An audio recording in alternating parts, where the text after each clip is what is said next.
الكريم أما بعد فأعوذ بالله من الشيطان الرجيم بسم الله الرحمن الرحيم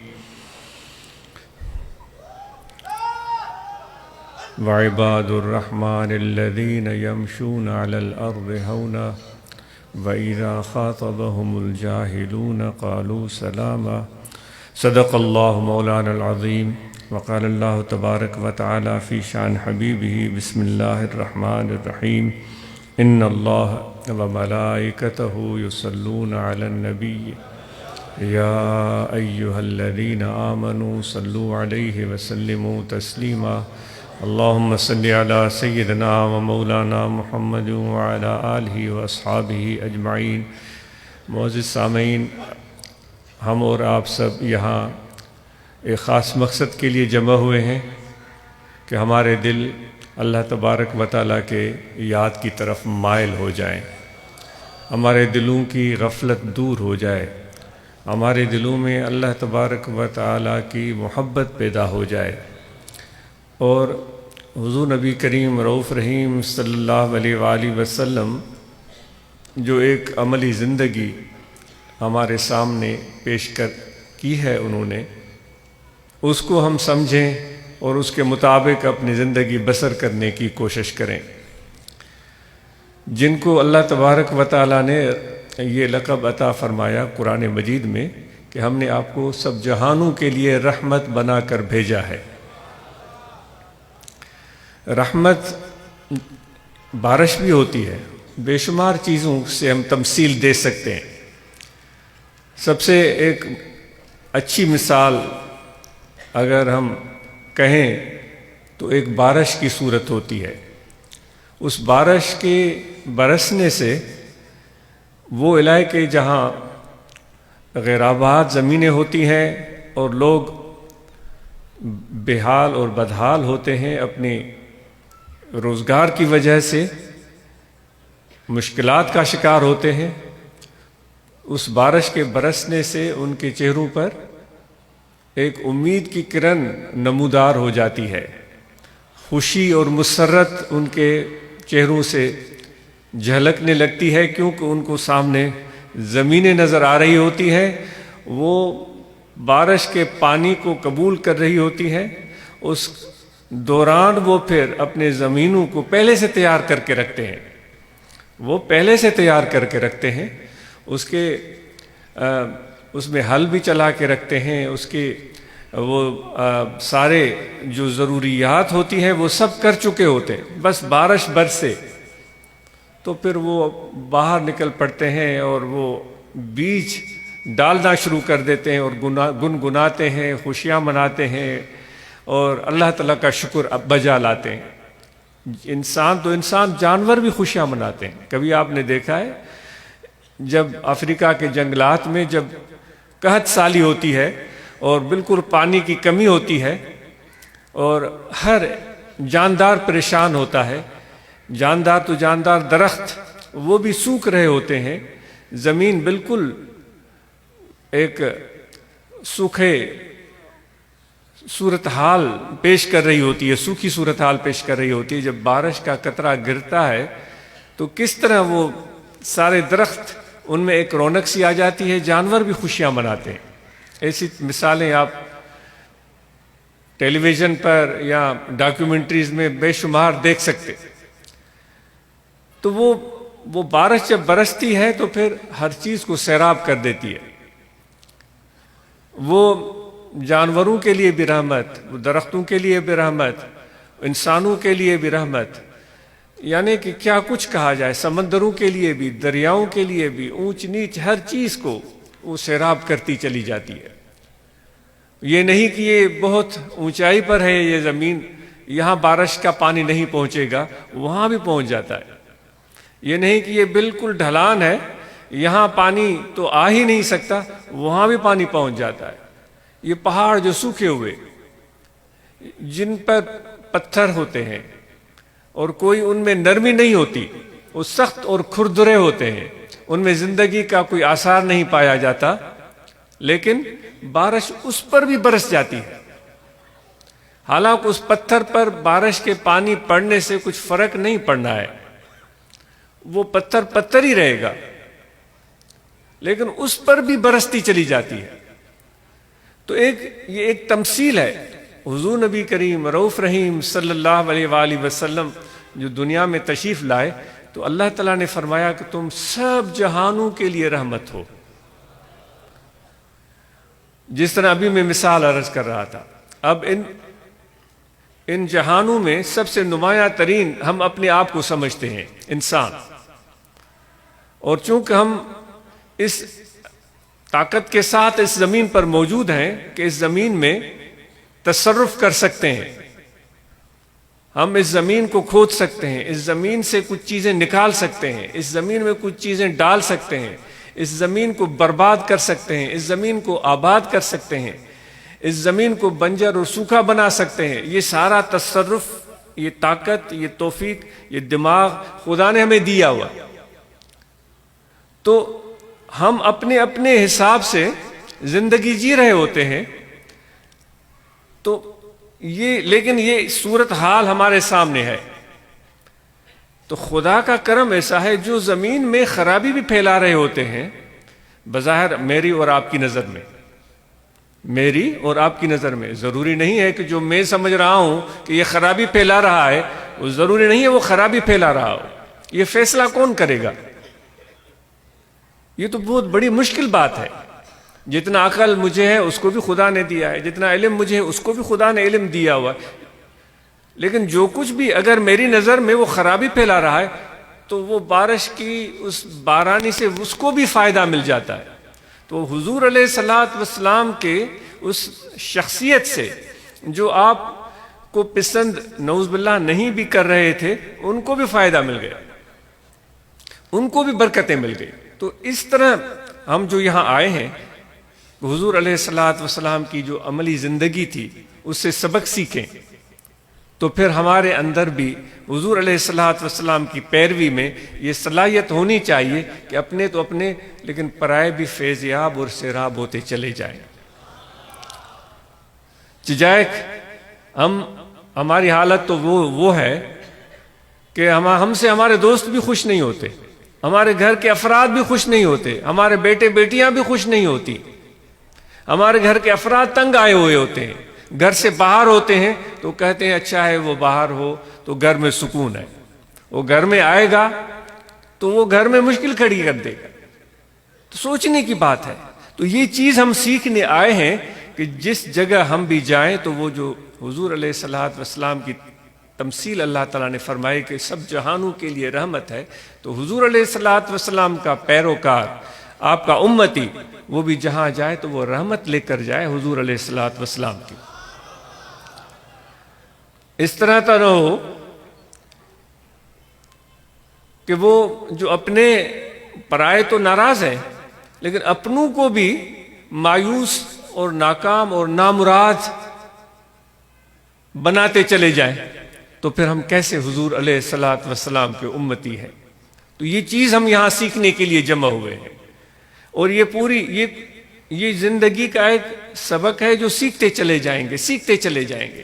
حضور علیہ الصلوۃ والسلام نے فرمایا خیرکم من ینفع الناس، آپ میں سے سب سے، آپ جتنے بھی لوگ ہیں اپنے امتیوں کو فرمایا آپ میں سے سب سے اچھا وہ ہے جو لوگوں کو نفع پہنچائے۔ اور نفع پہنچانے کے لیے کوئی کروڑوں اور اربوں کی ضرورت نہیں ہوتی۔ آپ نے کسی کی معمولی بھی خدمت کر دی، مدد کر دی، ضرورت کی کوئی چیز اس کو مہیا کر دی، تو یہ حضور علیہ الصلوۃ والسلام کے اس عمل پر، فرمان پر آپ عمل کر رہے ہیں۔ حضور نے فرمایا اگر کوئی کھجور کا بھی ذرہ کسی کو دیتا ہے رمضان کے مہینے میں تو اس کے لیے بھی بے شمار فضائل آپ نے بیان فرمایا۔ اب کھجور دینا کون سا مشکل کام ہے؟ تو یہ چیز ہم یہاں سیکھنے کے لیے جمع ہوئے ہیں۔ اور پھر اللہ تعالیٰ فرماتا ہے میرے بندے وہ ہیں جو میری زمین پر جب چلتے ہیں تو ان میں انکساری اور عجز ہوتا ہے، اور عجز اور انکساری ان کے زبان سے صادر نہیں ہو رہا ہوتا، ان کے گفتگو سے، ان کے لفظوں سے، وہ الفاظ کی صورت میں لوگوں کے سامنے بیان نہیں ہو رہا ہوتا، ان کے چلنے سے، ان کے آنے سے، ان کے بیٹھنے سے، ان کی موجودگی سے وہ اس طرح کے اثرات لوگوں کو پہنچ رہے ہوتے ہیں کہ ان کے دلوں میں ایک خوشی اور مسرت پیدا ہوتی ہے، کیونکہ وہ شخص انسانوں کو اللہ تعالیٰ کا بندہ سمجھ رہا ہے، اپنے آپ کو بھی اللہ تعالیٰ کا بندہ سمجھ رہا ہے۔ وہ شخص انسانوں کو حضور علیہ الصلوۃ والسلام کی امتی ہونے کی نسبت سے دیکھ رہا ہے اور اپنے آپ کو اس نسبت سے دیکھ رہا ہے، اور وہ ان کو اپنے جیسا سمجھ رہا ہے۔ میں یہ عاجز یہ نہیں کہہ رہا کہ آپ اوروں سے اپنے آپ کو کمتر سمجھیں، کیا جا سکتا ہے، لیکن اکثر اوقات یہ لفاظی ہوتی ہے، میں تو کمتر ہوں، میں تو سگ در ہوں، میں تو خطا کار ہوں، میں تو سہکار ہوں، میں تو گناہ گار ہوں۔ اب یہ تو میری زبان پر یہ ایک الفاظ جاری ہو رہے ہیں، حقیقت کیا ہے؟ کیا میرے دل میں یہ چیز ہے؟ کیا یہ میں توقع کرتا ہوں جیسے جیسے میں بولتا جاؤں گا تو میرا دوست کہے گا نہیں صحیح، تم نے تو اتنا وہ کام بڑا اچھا کیا تھا، میرے ذہن میں چل رہا ہے، میں کہہ رہا ہوں میں گناہ گار ہوں، میں خطا کار ہوں، میں سیاکار ہوں، اب دیکھ رہا ہوں۔ اب یہ دوست ضرور کہے گا نہیں سے تم تو بڑے اچھے ہو، تم نے وہ بھی اچھا کام کیا، اب میری تعریف شروع ہو گئی۔ یعنی یہ سوچنے کی بات ہے، ضروری نہیں ایسا ہو۔ جب ہمارے اندر یہ احساس ہے کہ میں خطا کار ہوں اور گناہ گار ہوں، تو یہ احساس دل میں اگر موجود ہے تو خدا تو اس کو دیکھ رہا ہے۔ میں لوگوں کو کیوں سنانے جا رہا ہوں؟ لوگوں کو سنانے کا فائدہ کیا ہے؟ تو اللہ تعالیٰ فرماتا ہے میں تو تمہارے نیت اور تمہارے اندر کو دیکھ رہا ہوں، تو وہ تو جان رہا ہے۔ تو اس چیز کی ہو سکتا ہے ضرورت ہو سکتا ہے ضرورت نہ ہو۔ اگر اس کے پیچھے میرا مقصد یہ ہے کہ لوگ کچھ میری تعریف کر دیں گے، پھر تو یہ کوئی اچھی صورتحال نہیں ہوئی۔ مجھے خود ستائش ہی چاہیے، میری تعریف کرنے والے کہاں ہیں؟ میری تعریف کریں۔ وہ کیوں نہیں کر رہا ہے تعریف؟ میں نے ابھی کہا ہے میں گناہ گار ہوں، وہ کیوں نہیں مجھے میرے اس جواب کے بارے میں میری تعریف کیوں نہیں شروع کر رہا ہے؟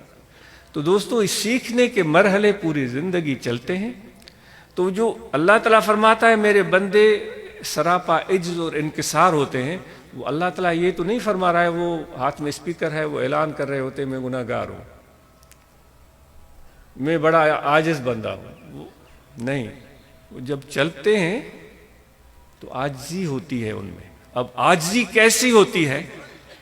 یہ جو آس پاس والے لوگ ہیں ان کے دل میں یہ چیز خدا کی طرف سے آ جاتی ہوگی، شاید میرا ناقص خیال ہے کہ یہ شخص جو ہے یہ ایک ایسا بندہ ہے جس میں تکبر نہیں ہے، شاید وہ خدا کی طرف سے آ جاتا ہوگا۔ لیکن حالانکہ ہمیں تو حکم ہے کہ لوگوں کے بارے میں اچھا گمان رکھو۔ تو دوستو، یہ چیز ہمیں سیکھنے کی ضرورت ہے، اس لیے الفاظ کی بہت کم ضرورت ہے، عمل کی زیادہ ضرورت ہے۔ یہاں جب یہ گفتگو کے مواقع ہم پیدا کرتے ہیں تو سچی بات یہ بہت شرمندگی بھی ہوتی ہے اور یہ کٹھن مرحلہ ہوتا ہے۔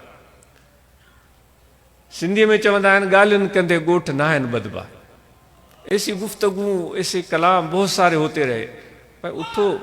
اٹھو کچھ ہم اپنے اندر تبدیلی پیدا کریں، کچھ کام کریں، ایک چھوٹا سا کام، ایک معمولی سا کام جس سے کسی کی بھلائی ہو۔ حضور علیہ الصلوۃ والسلام نے ارشاد فرمایا جس نے راستے سے ایک کانٹا بھی ہٹایا تو اس نے بھی بہت بڑی نیکی کر دی۔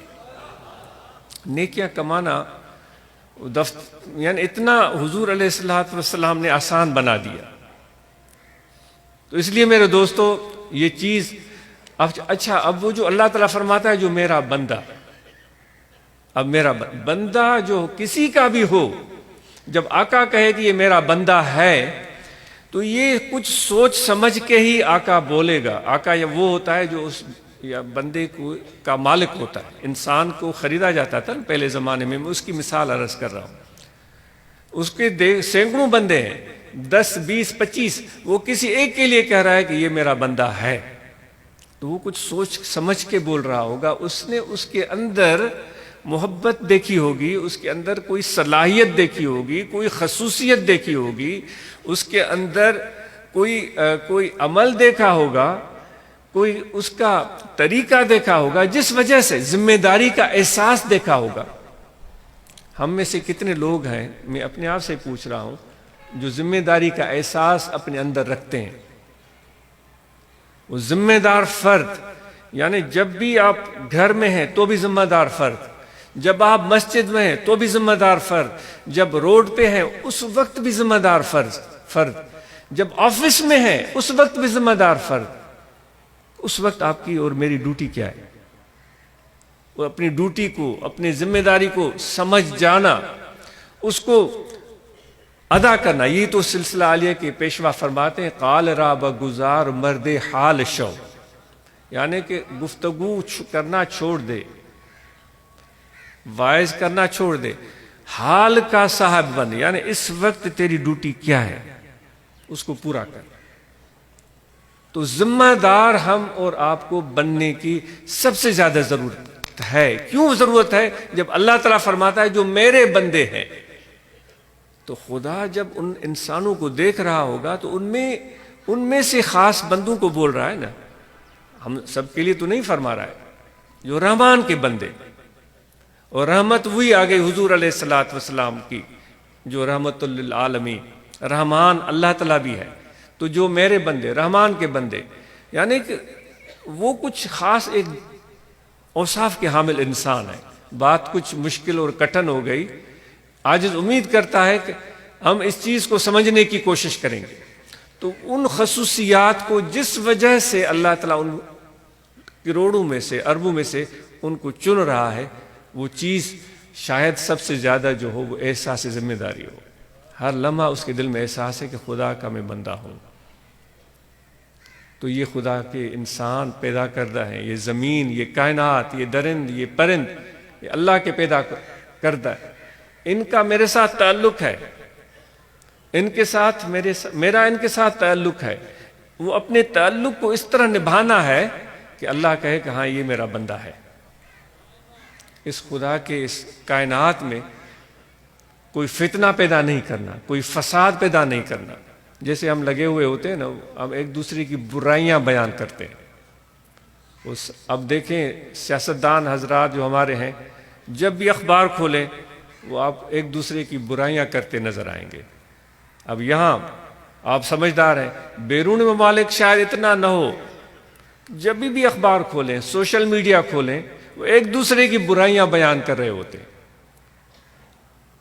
کیا کبھی اس طرح بھی ہو سکتا ہے کہ وہ کسی کی اچھی عادت کا بھی ذکر کریں؟ انسان سارے کا سارا برا تو نہیں ہوتا، کوئی اچھی عادت بھی کسی میں ہوتی، لیکن وہ برائیاں بیان کر رہے ہوتے ہیں۔ اسی طرح ہماری عادت بن جاتی ہے، الناس علی دین ملوکہم، انسان اپنے حکمرانوں کے مذہب پر ہوتا ہے۔ وہ جب وہ اس میں لگے ہوئے ہوتے، ہم بھی اسی چیز میں لگے شروع ہو جاتے ہیں۔ کسی نے ایک جملہ بولا تو بھائی تم تو ایسے ہو۔